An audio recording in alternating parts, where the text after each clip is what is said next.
এই জন্য দোস্ত, যে যাই করছো করো বাবা, অসুবিধা নাই, কোনো সমস্যা নেই। 8টা 9টাই বাজবে, 9টা 10টা বাজা যাবে। একদিন তুমি আমি সব এই পৃথিবীর অনেক হাসি কান্না, অনেক প্ল্যান প্রোগ্রাম পরিকল্পনা, অনেক স্বপ্ন, অনেক ইচ্ছা আকাঙ্ক্ষা, এগুলাকে দুনিয়াতে রেখেই তুমি আমি আস্তে আস্তে ধীরে ধীরে সময়ের ব্যবধানে কবরে চলে যাব। কবরে চলে যাব। আমার মৃত্যু কিংবা আপনার মৃত্যু, কারো মৃত্যুতেই, নেককার মৃত্যু কিংবা নাফরমান মৃত্যু, কারো মৃত্যুতেই সূর্য চন্দ্রের গতি থামে না। রাসূলুল্লাহ সাল্লাল্লাহু আলাইহি সাল্লাম বলছেন, হাদিসের মধ্যে আছে, নবীজির একজন সন্তান হযরত ইব্রাহিম রাদিয়াল্লাহু তাআলা আনহু, নবীজির সন্তান ইন্তেকাল করছিলেন। তো সেদিন চন্দ্রগ্রহণ লাগছে, চন্দ্রগ্রহণ হয়েছিল। তো সাহাবারা কেউ কেউ মন্তব্য বা কেউ কেউ বলছে নিশ্চয় নবীজির সন্তানের বিরহে চন্দ্রগ্রহণ লাগছে। তখন আল্লাহর নবী সাল্লাল্লাহু আলাইহি ওয়াসাল্লাম তৎক্ষণাৎ সাহাবায়ে কেরামকে মসজিদের মধ্যে জমা করে, দেখেন অনেক ছেলে এখনো মোবাইল ধরে রাখছে, দেখেন, আহা, যাও বাবা বাইরে হয়ে যাও, বাইরে হয়ে যাও, আব্বা ঘুরে দাঁড়াইছো কেন, বাইর হয়ে যাও, একবারে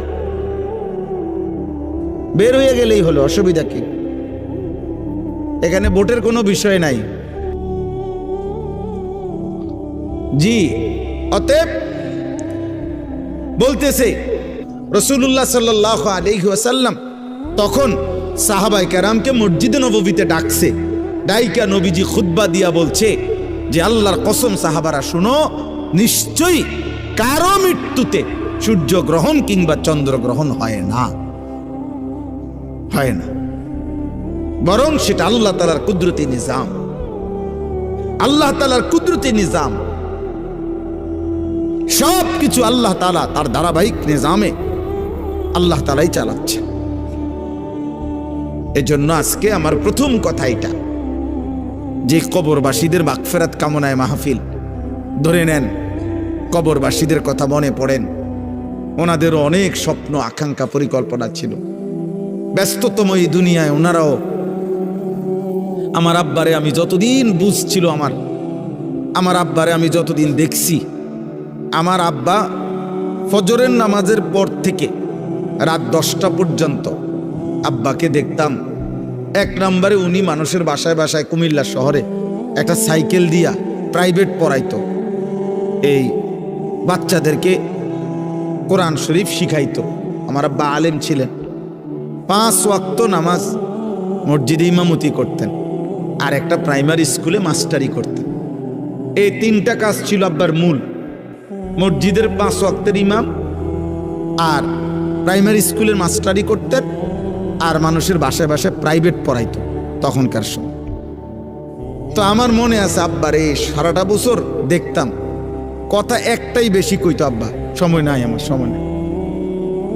যেটা কইতাম মায় কইতো সময় নাই, সময় নাই, সব কিছুই তাড়াহুড়া, সময় নাই বাবা।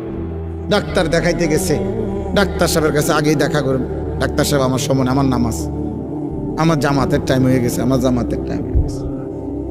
এই যার হাতে 1 মিনিট সময় নাই, ব্যস্ততম মানুষটা, সেই 2015 সালের আগস্ট মাসে তিনি কবরে চলে গেছেন। আব্বা আজ তো পৃথিবীতে সময় আছে, আমার আব্বা তো নাই, আমার বাবা তো নাই। এই জন্য দোস্ত, তোমারে আমারে রাইখা কবরে দিয়া সময় তার সময়ের গতিতেই চলবে, সময় তার সময়ের গতিতেই চলবে। আবার আমাদের সামনে মহান আল্লাহ পাক রব্বুল আলামিন মাহে রমজান আবারও আমাদের সামনে এনে দিয়েছেন, আবারও সামনে নিয়ে আসছেন। আল্লাহ যেন বলে, বান্দা ঘুরে ঘুরে বিভিন্ন আঙ্গিকে আমি চেয়েছি বান্দা, মূল টার্গেট আমার, কখনো শবে বরাত দিলাম, কখনো রমজান দিলাম, শবে কদর দিলাম, এতেকাফ করতে বললাম, মুহররমে আশুরা দিলাম, জিলহজ মাসের নফল রোজা রাখার সময়গুলো দিলাম। এরপরে সারা বছর আমি আল্লাহ তাআলা প্রতিদিন শেষ রাত্রে আমি আল্লাহ তাআলা বান্দা তোমাকে ডাকলাম। প্রত্যেক শেষ রাতে আমি গুনাহ মাফ করার জন্য আমি ডাকি। শবে বরাতে গুনাহ মাফ করার জন্য আমি ডাকি। জুমার রাত্রে আমি গুনাহ মাফ করার জন্য আমি ডাকি। মুহররমে আশুরাকে কেন্দ্র করে গুনাহ মাফ করার জন্য আমি আল্লাহ ডাকি। রমজানের প্রতি সেকেন্ড ওয়ালিল্লাহি উতাকাউ মিনান নার, আল্লাহর জন্য আল্লাহ তাআলা প্রত্যেক রাত্রিতে কোটি কোটি বান্দার গুনাহ মাফ করে। আল্লাহ বলেন, এভাবে বারবার চেষ্টা করেছি বান্দা, কখনো রাত দিয়েছি, কখনো দিন দিছি, কখনো মাস দিয়েছি, কখনো 10 দিন দিছি, ওয়ালায়ালিন আশর, কখনো সপ্তাহ দিয়েছি, কখনো ঘন্টা দিয়েছি, কখনো স্থান দিয়েছি কাবা, কখনো দিয়েছি আরাফা, কখনো দিয়েছি মিনা, কখনো দিয়েছি মদিনার রওজা। চারিদিক দিয়ে তোমারে চেষ্টা করছি জাহান্নাম থেকে বাঁচাইতে, জান্নাত দিতে, কিন্তু তুমি নাফরমান, কোনোভাবেই আমি আল্লাহরে পাত্তা দিলাম। তোমার নারী দেখা শেষ হইল না, তোমার সুদে শেষ হয় না, কিস্তি শেষ হয় না, তোমার দোকানদারি শেষ হয় না, তোমার সংসারের চাহিদাই শেষ হয় না, তোমার লজ্জাস্থানের চাহিদাই শেষ হয় না, তোমার অসভ্যতার নোংরামি শেষ হয় না। হায় নাফরমান, একদিন শেষ হবে, সেদিন যেদিন তোর মুখের উপরে কবরের মাটি ফেলবে। দুনিয়া তোকে একদিন মাটি মারবে, মাটি। তোর নাতি তোকে একদিন মাটি মারবে, কবরের মাটি ছুড়বে। আল্লাহ নবী সাল্লাল্লাহু আলাইহি সাল্লাম বলছেন, লা ইয়ামলা আফাহু ইল্লা তুরাব। আল্লাহ তাআলা বলছে, দুনিয়া লুভির মুখ পূর্ণ হবে না কোনোদিন মাটি ছাড়া, মাটি। ওর মুখে মাটি মারবা, কবরের মাটি, কবরের মাটি। এই জন্য একটা ছেলে, একটা বাবা, একজন মা, একজন বোন, প্রত্যেকেই এই চূড়ান্ত টাইমার আর মাত্র অল্প কয়েকটা দিন। সারা পৃথিবীর মুমিনের ইন্তেজার মাহে রমজান। এই মুহূর্তে যাদের আখিরাত দরকার, শুধু ভাত খাবে আর পেশাব করবে, পায়খানা করবে, আর ঘুম যাবে, ঘুমের তুইটা আবার লাফাবে। এইটা কোনো মানুষের বাচ্চা বলে না। এটা মানুষের বাচ্চা হলেও তার শিক্ষা আছে, দীক্ষা আছে, আদব আছে, আখলাক আছে, চাল চলন শেখানোর বিষয় আছে, সবকিছু ভিন্নতা। ওয়ালাকাদ কাররামনা বানি আদম। আল্লাহ তাআলা বলেন, আমি আদম সন্তানকে আমার সমস্ত সৃষ্টির উপরে সম্মানিত করেছি। ওদের সকল সৃষ্টির চাইতে ভিন্ন। মানুষকে গরু ছাগলের মতো না, বরং মানুষ ভিন্নতা আছে। তাকে আল্লাহ তাআলা সবকিছু শিখাইছেন। এজন্য নবী সাল্লাল্লাহু আলাইহি ওয়াসাল্লাম পেশাব, পায়খানা, ওযু, গোসল, আহার, নিদ্রা, হাঁটা চলা, খাদ্য খাবার, 24 ঘন্টা যা কিছু জীবনের একটা নিঃশ্বাস কেমনে ফেলবে, আল্লাহ নবী সাল্লাল্লাহু আলাইহি ওয়াসাল্লাম তাও উম্মতকে শিখাইছে। কারণ মানুষ শিখতে হয় কারো হাতে, মানুষ গড়তে হয়, নিজেকে সাজাইতে হয়, কারো তত্ত্বাবধানে নিজেকে গড়ে তুলতে হয়। এই জন্য আমি সব সময় বলি, অনেক ছেলে পেলে আছে, অনেক রসিকতা করে, দুষ্টামি করে অনেক মজা পায়। মনে করেন কোনো একজন বয়স্ক লোক, কোনো একজন আলেম, বা কোনো একজন দাড়ি টুপিওয়ালা মানুষ, অথবা কোনো একজন মা বোন পর্দানশী, তারে একটা বিদ্রুপ করতে পারলে হে খুশি, যে দেখছত কইছি। হ্যাঁ, হে মনে করছে আমি একটা বিরাট কাজ করছি, চালাকি করছি, একটা বুদ্ধিমানের কাজ করছি। বেটা আহম্মক, বরঞ্চ খবর নিলে বুঝবা যে তোমার উপরে আল্লাহর লানত। এই কারণে তুমি আল্লাহর থেকে বিমুখ, তোমার উপরে অভিশাপ মূলত। হ্যাঁ, এই জন্য তোমার হালাত, এই জন্য তোমার হালাত। তোমার 365 দিনে, এক বছরে এমন একজন কেউ জোটে নাই যে তোমারে একবার মনে করাই দিবে যে কিরে আব্বা ফজরের নামাজ পড়তি না। এই কথাটুকু বলবে, তোমার এটা দুর্ভাগ্য, এমন একজন মানুষ জোটে নাই তোমার কপালে। তোমার 24 ঘন্টা পার হইয়া এখন তোমার ঘুমের টাইম, রাত 12টা, তোমারে কেউ একজন মানুষ তোমার কপালে জোটে নাই যে তোমাকে জিজ্ঞেস করবে যে বাবা আজকে সারাদিনে 5 ওয়াক্ত নামাজ পড়ছো কিনা। এই কথাটা জিজ্ঞাইবার মতো একজন মানুষ তার কপালে নাই। এর চাইতে বড় লানত তার কপালে আর কি, এর চাইতে বড় অভিশাপ কি আর। খায় দায় ঘুম যায়, আবার উঠে পেশাব পায়খানা করে, জন্তু জানোয়ারের মতো। জানোয়ার খায় দায় ঘুমায় পেশাব পায়খানা করে, আবার উঠে। এক হাইওয়ান, এক জানোয়ার, এক পশু, যে পশুর আল্লাহ নাই, সেজদা নাই, আখেরাত নাই, হালাল হারামের কোনো পার্থক্য নাই। এই তো জন্তু জানোয়ারের আখলাক। এই জন্য খুব চালাক মনে করো না নিজের, খুব উল্লাস ফুর্তি করো না। বললাম অনেক ছেলে, আমি প্রায় এটা ভাবি, অনেক ছেলে আছে মনে করে খুব বুদ্ধিমান। আরে বুদ্ধিমান না বেটা, তোর বদনসিব বেটা, তোর বদনসিব বেটা, দুর্ভাগ্য বেটা। আলহামদুলিল্লাহ, আমি আমার পুরা ছাত্র জীবন এবং আমার কর্মজীবনেও আল্লাহ আমার এমন মা জুটাইছে। আমার মা প্রতিদিন ফজরের নামাজের জন্য যতক্ষণ ঘুম থেকে না উঠছি, মা ঘন্টা ফিটাইয়া, স্কুলের ঘন্টা টুংটুং করে বাজায়, যে ঘন্টা দিয়া বাইরে বাইরিয়া দরজার সামনে আম করে উঠাইছে। মা আম করে উঠাইছে। আলহামদুলিল্লাহ,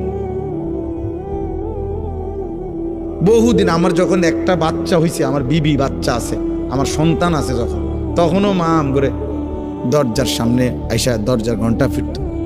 কইতা মা উঠছি তো, কইতো না উঠ, দরজা খোলো, লাইট জ্বালাও। শোয়ার থেকে উঠছি তো কইলে হইতো না। তাহলে এটা সৌভাগ্য আমার জীবনে, আমার জীবনে সৌভাগ্য যে আমি ছাত্র জীবনে আমার বড় ভাই আমার দিকে বারবার খেয়াল রাখছে। আমি চুল কাটে আসছি তো বড় ভাই হাত দিয়ে দেখছে, চুল সমান হয়েছে না, বলছে আবার যাও। 3 বার চুল কাটাইছে, একবারের চুল। আলহামদুলিল্লাহ, বিনিময়ে ঠকি নাই। এই জন্য সবাই মিলে এটা ভাবা দরকার। ছেলেরা কারো জন্য কেউ আটকায় না। আমি আবারও বললাম, তুমি নষ্ট হইতে হইতে ফচ্চা যদি গন্ধ ছোঁড়ে, নারী দেখতে দেখতে, উলঙ্গ ছবি দেখতে দেখতে, অশ্লীল দৃশ্য দেখতে দেখতে, বেহায়াপনা, অসভ্যতা, মদ, জুয়া, বন্ধুদের অসৎ আড্ডা, নোংরা কথাবার্তা কইতে কইতে ফচ্চাও যদি যাও, গন্ধও যদি ছোঁটে, তোমার এটাই না ধরার মতো টাইম মানুষের হাতে নাই। মানুষ খুব ব্যস্ত, প্রচন্ড ব্যস্ত মানুষ, সবাই ব্যস্ত। যে যে লাইনে গুনার কাজ যারা করছে তারাও খুব ব্যস্ত, নেকের কাজ যারা করতেছে আলহামদুলিল্লাহ এখন তারাও খুব ব্যস্ত। ওই যে আমি মৌলানা সাহেবকে কইলাম যে ভাই আমায়, আপনি, উনি মহব্বত করেই বলতে চাইতেছে, তা আমি বললাম না ভাই আমি, আপনি আমার এতক্ষণ লাগাই আমার নাম করবেন, আমার এই টাইম দেওয়া নাই। তাহলে বোঝানোর উদ্দেশ্য হলো কারো হাতেই টাইম নেই, কারো হাতে সময় নেই, বুঝলেন না? আমি পদে পদে দেখছি বিজিবি, আর্মি, ক্যান্টনমেন্ট থেকে। তো আমি বাসার থেকেও আমার হাসতেছে, বুঝি আজকে সব ওয়াজে যায়। আমি বললাম ওয়াজ না যাইতে আসি, যে দুর্জনে আটকে যা মুজে এনে না এলাম বাসা, খালাস, অসুবিধা কি? আল্লাহর কথা বলার চেষ্টা করব, না হইলে আয়ে পড়ুন। তো আর আমি কোনো পুঁজি ঘাটাইছি না যে এনে আমার বিরাট মাল লস হয়ে যাবে, বুঝছেন না? গতকালকে রাত্রে টাঙ্গাইল থেকে আসছি, তখন জায়গায় জায়গায় আর্মি গাড়ি চেক করছে, ব্যাগ চেক করছে, সব চেক করছে, আবার সালামও দিচ্ছে, দোয়াও চাইছে, চেকও করছে। ঠিক আছে ভাই, ঠিক আছে। এজন্য বললাম আব্বা, মানুষ প্রচন্ড ব্যস্ত, প্রচন্ড ব্যস্ত। মানুষের মধ্যে এখন দুনিয়া, মানুষের উপার্জনের চাহিদা বেড়ে গেছে, কর্মের বিভিন্ন সুযোগ বেড়ে গেছে এবং টাকা পয়সার প্রয়োজনও বেড়ে গেছে। আমি প্রায়ই বলি, আগে এক বাড়ির মানুষ ছিল 20 জন, টয়লেট বাড়ির ওই কোনাত একটা দিয়ে সাহিত্য বেডি সবাই অহন 6 রুম 6টাই বাথরুম। হ্যাঁ, অ্যাটাচড বাথরুম না। তাহলে এখন এই বেচারার 6টা বাথরুমের 4টা বাথরুম যদি করতে হয় তার বিল্ডিংটার ভিতরে, তাহলে কি পরিমাণ স্যানিটারি মালামাল দরকার, তাহলে অনেক টাকা দরকার। অর্থাৎ যেখানে একটা ঘরের চাহিদা 5 লাখ টাকায় পূরণ হইতো কথার কথা, সেটা এখন 20 লাখ টাকায় পূরণ হয় না। তাহলে মানুষের এই 15 লাখ টাকার যে ঘাটতি কমতি, এটা উপার্জনের জন্য তাকে আরো ব্যস্ত বেশি পরিশ্রম করতে হচ্ছে। হালাল হারাম তো পরে, মানে মেহনত করতেছে সবাই, টাকা দরকার আরো। দুনিয়া স্বাভাবিক চলতে হইলে আরো দরকার, আরো দরকার। আমি বুঝানোর জন্য বলছি। চেহারা দেখো তোমরা, একটা ছেলে দেখো, একজন ছেলে দেখো, মুসলমানের সন্তানের চেহারা এমন হওয়ার কথা। আব্বা, আল্লাহ কোথায়? নামাজ কোথায়? সেজদা কোথায়? কেউ জিতলেই কি হবে, কেউ হারলেই কি হবে? হ্যাঁ, যেই জিতুক তার হাতেই তো আমাদের ভাগ্যের পরিবর্তন হয়ে যাবে, ঠিক না? কথা বলে না? হ্যাঁ, আমাদের ভাগ্যের পরিবর্তন হবে না, আমাদের অবস্থার পরিবর্তন হবে। তো আমাদের অবস্থার পরিবর্তন কার হাতে? আল্লাহর হাতে। ইউকাল্লিবুল্লাহুল লাইলা ওয়ান নাহার, রাত্র এবং দিন পরিবর্তন করেন আল্লাহ। আল্লাহ ওয়া মিন কুল্লি শাইইন খালাকনা যাওজাইনি লাআল্লাকুম তাযাক্কারুন ওয়াস সামাআ বানাইনাহা বিআইদিন ওয়া ইন্না লামুসিউন। আল্লাহ বলেন, আসমান আমি বিছিয়েছি, জমিন আমি বিছাইছি, সব কিছু জোড়ায় জোড়ায় আমি করেছি। জমিন থেকে ফসল আমি উৎপন্ন করছি, আসমান থেকে বৃষ্টি আমি নামাচ্ছি, প্রতিদিন ভোর আমি আনি, প্রতিদিন সন্ধ্যা আমি আনি, প্রতিটা রাত আমি ভোর বানাই, প্রতিটা দিন আমি আল্লাহ রাত্রি বানাই। পায়ের নিচের জমিন আমি বিছাইছি, মাথার উপরে এই আসমান আমি স্থাপন করেছি, সব আমি করেছি এবং আমিই করছি, আমি করব, আমি করব। সাখখারা লাকুম মা ফিস সামাওয়াতি ওয়াল আরদ, আসমান ও জমিনের সব আমি আল্লাহ তোমাদের অধীনস্থ করেছি, আমি করেছি। ওয়াযাল্লালনাহা লাহুম, আল্লাহ তাআলা বলেন চতুষ্পদ জন্তুগুলোকে আমি তোমাদের অধীনস্থ করেছি, আমি করেছি। ওয়াল খাইলা ওয়াল বিগালা ওয়াল হামিরা লিতারকাবুহা ওয়া যিনা, ঘোড়া গাধা খচ্চর এগুলোকে যানবাহন হিসাবে আমি আল্লাহ তাআলা তোমাদেরকে চড়তে দিয়েছি। ঘোড়ার পিঠে চড়তে পারো, বাঘের পিঠে চড়তে পারো না কেন? আল্লাহ বলেন এটা আমার কুদরত, আমার ফয়সালা, আমার ফয়সালা। আমাদের প্রত্যেকের উচিত, আমার কাছে একটা কিতাব আছে ছোট্ট, ওই কিতাবের মধ্যে লিখছেন আরবের একজন বিখ্যাত লেখক, তিনি বলছেন যে হে আল্লাহর বান্দা, 2টা জিনিস এক মুহূর্তের জন্য ভুলো না। এক হলো আল্লাহ, 2 হলো আল আখিরা। এই কথা 2টা কোনোদিনও ভুলো না। এক হলো আমার একজন আল্লাহ আছে, 2 আমাকে আখিরাতে যেতে হবে। তিনি বলছেন ইসনান লা তানসাহুমা আবাদান, 2টা জিনিস তিনি নসিহত করেছেন যে হে আল্লাহর বান্দা, এক মুহূর্তের জন্য ভুলো না। 1 নম্বর হলো আল্লাহ জাল্লা জালালুহু, আল্লাহ, আমার আল্লাহ আছে। আমি হাসি কিংবা কাঁদি, আমি যাই করি, আমি অহংকার করি আর আনুগত্য করি, বড়াই করি আর গর্ব করি, সেজদা দেই আর নাফরমানি করি, আমার আল্লাহ আছে, আমার আল্লাহ আছে। আর আল আখিরা, আমাকে আখিরাতে যেতে হবে, আখিরাতে যেতে হবে। এজন্য কোরআনুল কারীমে উনি একটা সুন্দর উদাহরণ দিছে। ওই একজন ব্যক্তি একটি কওমের, সূরা ইয়াসিনের একটা উদাহরণ দিছে ঘটনার। একজন ব্যক্তি একজন কাটতো, কাঠুরিয়া, হাবিবে নাজ্জার। তো তিনি একটি জাতির সকলেই ছিল বেঈমান, কিন্তু এই একটা মানুষ শুধু ইমানদার ছিল। তিনজন নবীর দাওয়াতে, রাসূলের দাওয়াতে ওই লোকটি ঈমান এনেছিল। মহল্লার সবচেয়ে দূরে দুর্বল একটা ঘরে থাকতো। তো যখন মহল্লার কাফের বেঈমানরা আল্লাহর রাসূলকে, পূর্ববর্তী জামানার আমাদের নবীর আগের, ঘেরাও দিয়া ধরছে, তখন ওনাদেরকে উদ্ধার করার জন্য ওই একজন ঈমানদার ওনাদের সাহায্যার্থে আসছে। তখন কওমের লোকেরা বলছে, আমরা সবাই একদিকে, তুমি কেন ভিন্ন দিকে একজন? এই তখন তিনি একটা কথা শুধু বলছে, দুইটা উত্তর দিছে কওমের সামনে, দুইটা যুক্তি দেখাইছে। এক হলো ওমা লিয়া লা আ'বুদুল্লাযী ফাতারানি, আমি কেন সেই মালিকের গোলামি করব না যিনি আমাকে সৃষ্টি করেছেন? আরে বেটা, এটা তো সাধারণ কমন সেন্স। যিনি আমাকে সৃষ্টি করেছেন তিনি বললেন, হে জাতি, তোমরা কি বলছো? তোমাদের দেখা দেখি আমি আল্লাহর নাফরমানি করব কেন? তিনি আমাকে সৃষ্টি করেছেন, আমি তার ইবাদত করব না কেন? আর কি, ওয়া ইলাইহি তুরজাউন।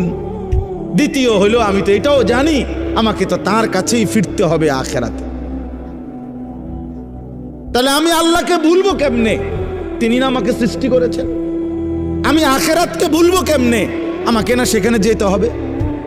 কি চমৎকার উদাহরণ দেখছুনি। ওই ছোট্ট একটা বই আছে না, ইলা শাবাব, গাড়িত এই বইটা আছে। হ্যাঁ হ্যাঁ, এই জন্য দোস্ত, যে যাই করছো করো বাবা, অসুবিধা নাই।